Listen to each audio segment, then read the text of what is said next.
links are links that hyperlinks that connect a page to another page within your domain. So they are internal. You are referring the page to another page of your own website. External links are links that point to another domain. Now, what you want is to have a good balance between these two, and you want to have other domains linking to your web page, but you also want to link to other domains that you consider valuable.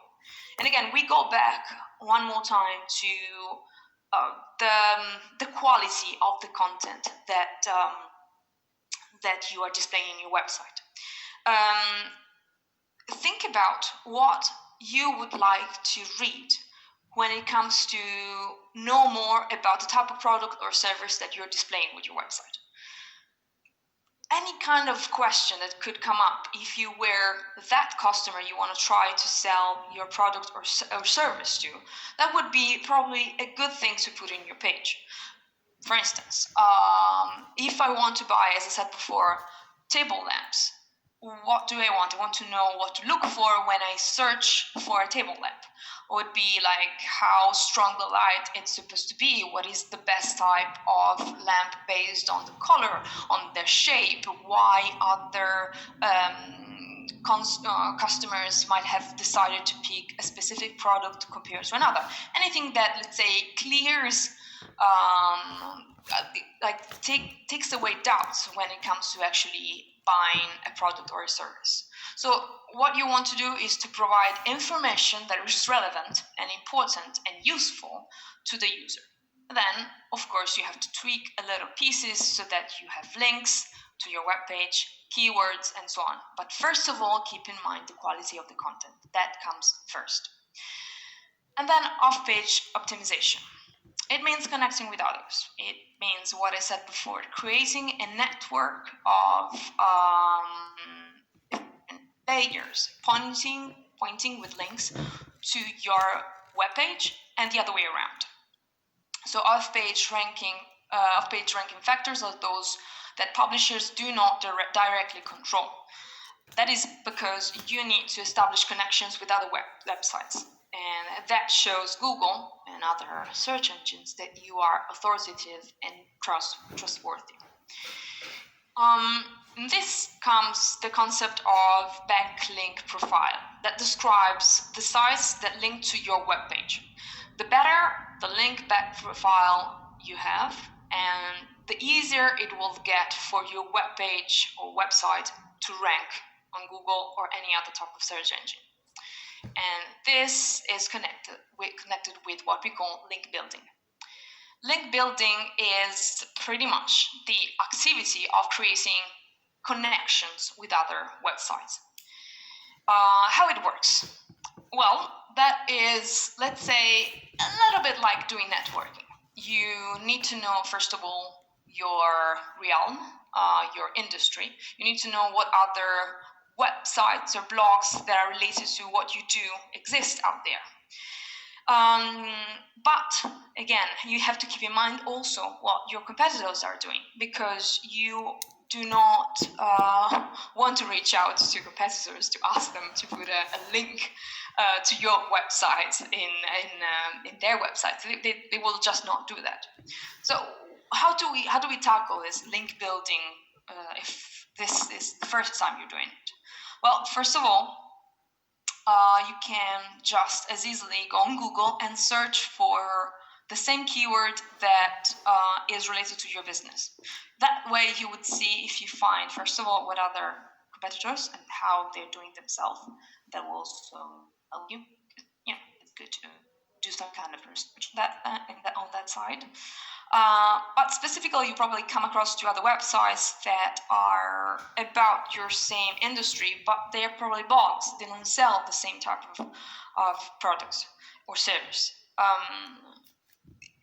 Again, it's important to remember that anybody out there will want most likely what you want. Connections. So if you, and good content. So if you go to a blog writer or any other webmaster and tell them that you want to provide content that is good for their user, that they can put up there for free, or just to have as an exchange mean a link pointing to your website, that will be pretty much widely accepted.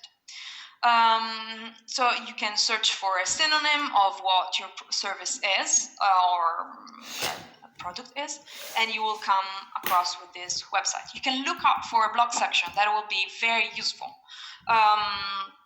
for you to know if the webmaster will be likely to put some content that talks about you or anything related to you in their website. And then you reach out to the website. You will probably find an About Me page or contacts section in the website, anything like that. Just send them an email, ask them, tell them what you do, and suggest that you could have article exchange, which means that you can write an article on your website and talk about them. And the same thing they would do. You can offer discounts to the visitors of that website or blog. Or you can even, if you have the budget, pay for an article to be placed on their website. And then you come to create an article or the content. It could either be yourself or the website owner, the webmaster of the website you're talking to. It doesn't really matter. What it really matters at the end of the day is that you create quality content that the final user will be interested in. And it is even better if it comes across as completely natural. Something that, let's say, you would read, what wouldn't make you think that there is somebody behind it that wanted to put a link. How do we find, again, potential websites? Here's an idea. First of all, you analyze the SERP. As I said, you search for a target keyword or synonyms of your target keywords.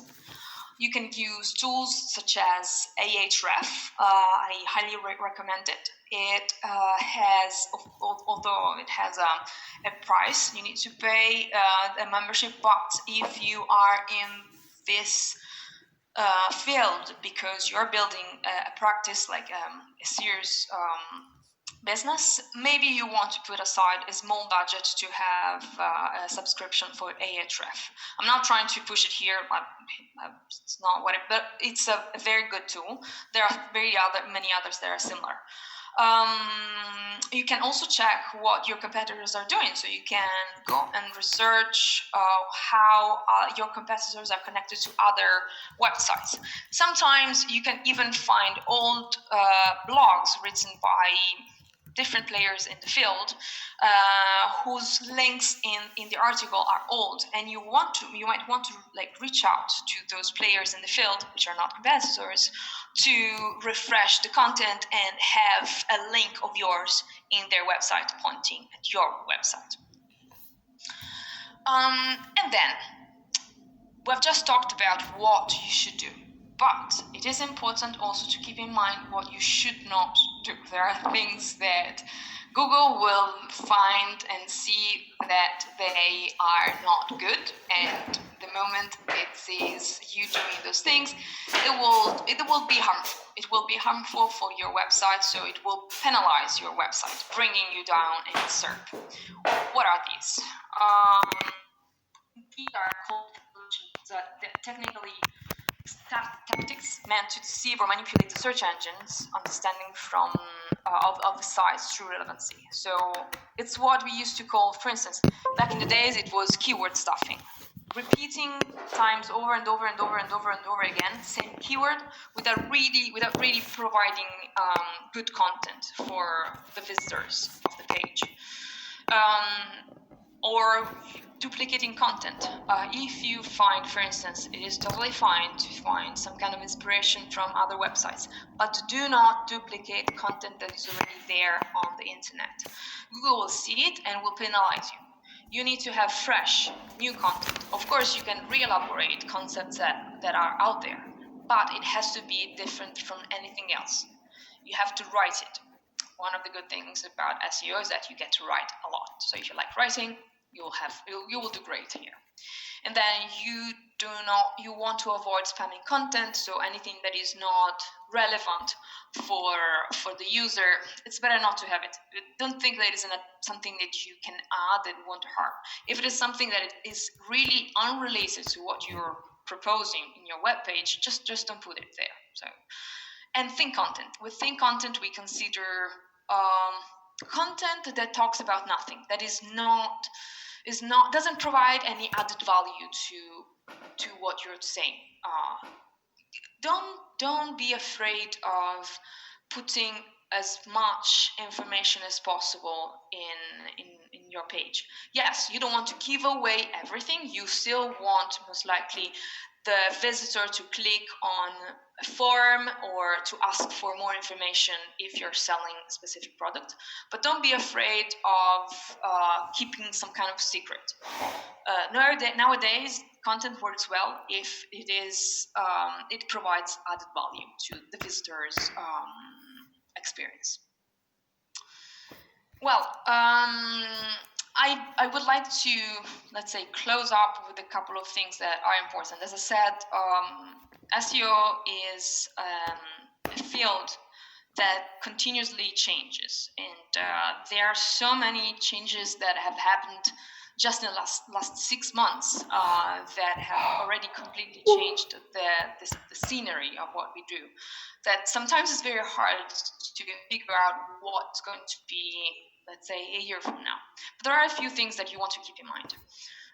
First of all, the Google algorithms, as well as the algorithm of many other search engines, have become so refined and elaborate that it is able to detect the difference between informative content or inspirational content. And the look and feel, the tone of voice you write with, even small differences. What does that mean? It means that the only thing that you really, as I said, maybe I'm repeating myself, but it's very important to keep it in mind.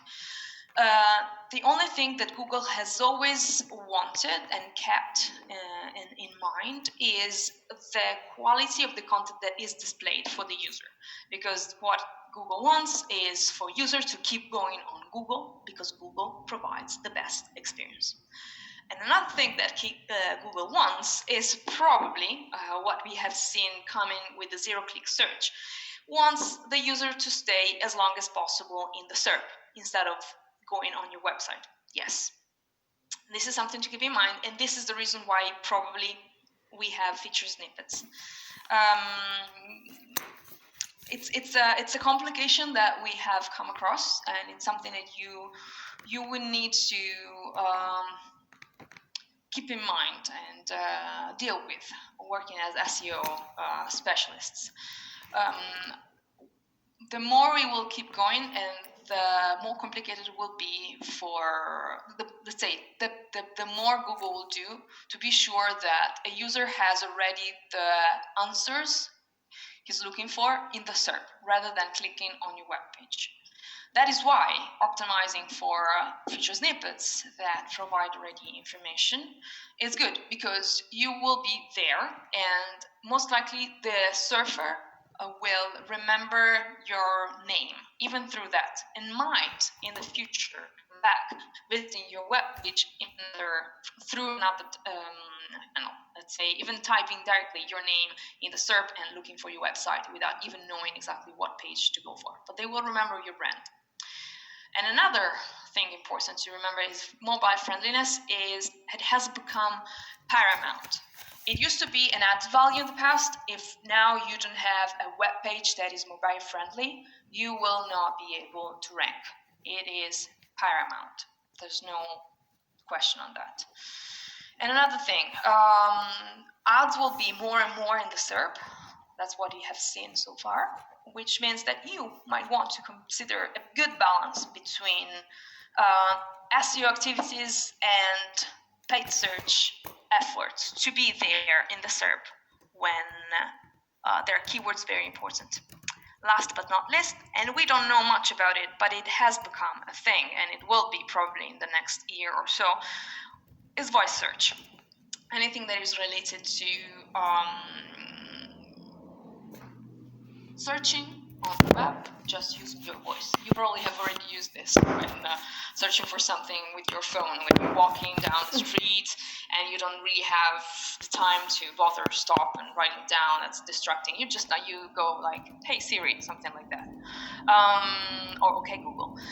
So that's already a different type of SEO activities that it will most likely be different from the one that we have now for the SEO efforts related to typing actually the keyword. For those who might be interested in digging deeper in all of this, I know that this is a very high level type of presentation, but I'm already running out of time. There would be so much more to tell, but I highly recommend you to check out a couple of resources, which are the Beginner's Guide to SEO by Moz, a software company that is very good in the field and has a wide section that talk about SEO. The SEO Basics by Ahref. Then you can search for Eat an SEO. There is a very interesting article by Maria Hines. She's a Canadian expert in the SEO field. This is a very, very, very good one for you to understand in detail what Eat is. And of course, I recommend you to check out also the blog sections of Search Engine Journal and SEMrush. You can type them in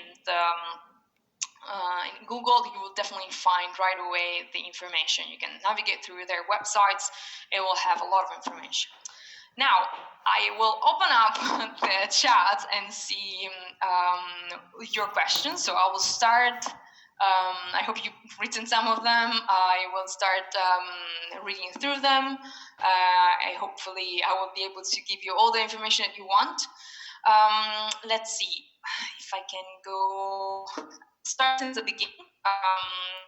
Give me just one time and I'll be there. So the first question is it possible to have the slides? Yes. So well, I will just for you to know, the slides, I will check with the organizations like EF in Italy, but you will have time again to see this presentation again. I have other two sessions next Thursday and Thursday, April 2nd. But I will be sure to give you guys all the information available. Yes, Julia, can I say something? Everybody who wants to receive the records and the slides of today can write an email with their request to webinar.italy@ef.com. I will write the email, which is different from the email that I gave you yesterday. So you can ask all your presentations at this email address. Thank you, Irene. I had no idea, to be honest, but that's good. I'm going through the questions. Okay, here's a first one. Well, no, that was you guys have written many things about the webinar. I think the first question, Julia, is at around 6:30, 6:25. 6:25.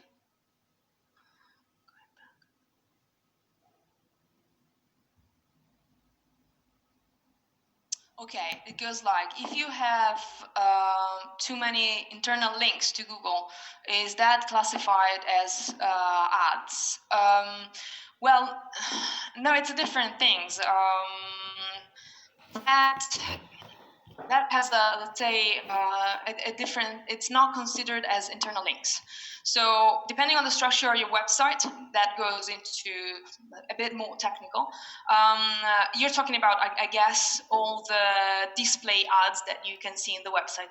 That is because depending on how your technical SEO manager have created the structure of the website, that is not crawled in the same way that your Google would do with the content of the page. When I talk about internal links, I talk about those links that you put in the hard copy of the page. So if you're talking about something, you have an anchor text with a hyperlink onto that. I hope this answers the question. I keep going with some others. Irene, if you want to interrupt and let's say highlight something that you think you saw it was important. It's a really technical topic. I'm not that. So I leave you giving the answer. But just to answer to Simona, the presentation of yesterday, I already received your email. I think I remember you sent me an email request, so I will send you the presentation from my email, my personal. In the meantime, I found another question that is interesting. Sarah is asking to explain better what we mean with mobile friendliness. So,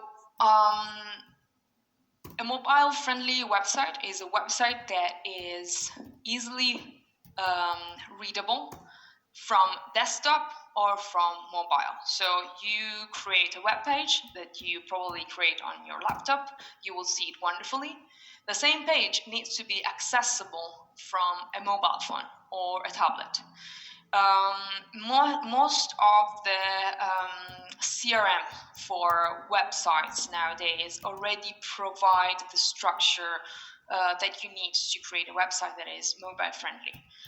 One of the most common, just to give you a name that you can research for that, is WordPress. It's probably the most well-known CRM for websites, and you don't need to worry about knowing anything from technical side, because that will give you a backend.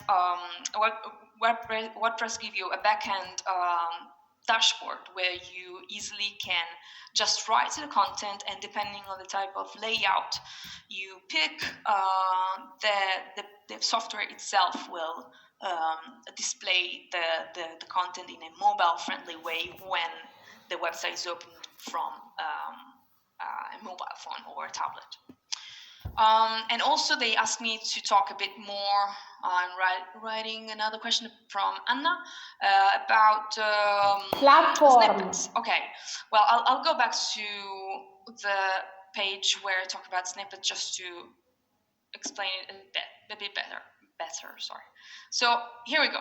So feature snippets, I'll try to rephrase it, are elements that you find in the SERP, so in the page that is displayed when you Google something. These are like enriched pieces because they already provide some kind of information related to what you just searched for. So, for instance, in the element, the example that I show here in the slide, I search what is a feature snippet, and the first result that comes up is a text box that Google decides to show, that is itself a feature snippet, that gives you the answer about what a featured snippet is. There are different kinds of feature snippets. One of this is the text or paragraph one, or you can see it. Another one would be with a list, so a bullet point list of different elements. You might find it when, for instance, you look for steps to bake a cake. In many cases, you would find the steps or a table. For instance, I remember if you Google results or like games of NBA games, like the basketball league in the United States, you would probably find a table, a carousel when you search for universities, for instance, in Los Angeles. A video when you type just the title of a famous song by a famous group. So there are different kinds. I hope this answers the question. I'm also looking for the next one. Erika asks, sarebbe the web page has to be responsive. Okay, this goes back to the mobile friendliness. Okay, Paolo asks, Google prefer more keyword long or show like shorter or longer keywords? Okay, this is an interesting question because the thing that I would suggest you guys to do is to use a tool that is called, and it's for free, you can have access to it. It's a tool by Google that is called AdWords. AdWords is a platform that Google created for SEO specialists and also for those who work more in paid search field to understand where there is business. So it provides you a section with where you can search for the search volume of keywords. So why am I talking about this? Because in some cases, keywords are longer than you expect. They could even be made of an entire sentence. There is a difference between short keyword and like longer keyword that most likely are informative. A keyword could be red socks, as well as an informative keyword could be what are the best red socks. Okay, so both of these are feasible keywords. Of course, it depends what you want to focus on, and you decide what you want to focus on depending on the search volume that Google AdWords would give you back. Of course, you want to focus on the keyword that gives you, has the highest search volume, because there is more business, more people will go and visit your website if you rank well for that keyword. What maybe Paolo is asking is, does Google prefer long or short keyword in meta title, for instance? Well, there is a maximum amount of characters that is suggested for your metadata to be. There are a couple of tools out there where you can optimize for the metadata as well. Usually a short, sort of relatively short title will help you, in which you need to add, of course, the keyword. And for instance, the meta description needs to be up to 150 characters, no more. Otherwise, Google will just cut it, and you won't display the whole meta description. I'm reading some others. There are most likely questions about the webinar and the musing, not amusing. Okay, Pamela asked, what is the right proportion for internal and external links? This is related to what we're talking about for the on page. I would say don't have more than, if you consider the content that you can have on a web page, so not something that requires more than 3 or 4 scrolls, don't go crazier than more than 2 external links. In terms of internal linking, you can do more than that, because it only points to what are other relevant pages within your domain. You can, if you have, for instance, a list of different elements that you talk about, be sure that you can do even, let's say, yes, 6 links. That is not a problem, as long as it's not just the link and you don't develop the content. So if you put a link that is about something, write a short caption about that link. That also provides a hint for the surfer, for the visitor to click on the link. It gives you more information. So somebody is asking me scusa, dei meta tag non parla questa. Allora. WordPress. Okay. Yes, I mentioned WordPress. It's a content management system. It's a platform that you have easily accessible online. If you Google WordPress, it is probably the most user-friendly as well as flexible platform that I know so far. For all those who are not familiar with HTML and CSS type of language, which is what is behind the construction of a web page. And here we're going very much more into technical. Questo so I recommend the WordPress because for anyone who wants to build their own web page, that is for sure a good tool. You can Google it. There are many tutorials out there. I would like to go in deep about this, but I don't think we have the time. That will require probably another 3-4 hours, I guess. Okay. How's it possible build feature snippet with this same tool as Yoast? Okay, Yeah, I mean, so to here we're talking about two sì. different things. Beatrice is asking, how is it possible to build feature snippet? This is not something we build. It is Google that decides to show feature snippets in the SERP, and we don't know for sure why and when. We can only decide to optimize the content for feature snippet. That means providing content that is informative as much as possible, clear, on point. The type of writing that you want to keep in mind is something that goes right away to the point of a question. So if you write a content that contains Q&A, so why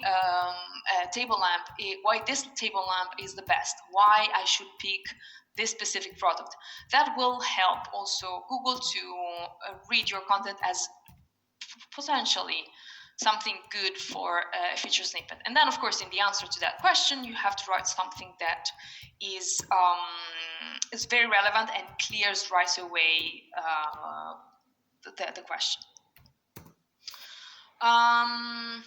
What else? Is it possible with dropshift inside on product store to have high ranking?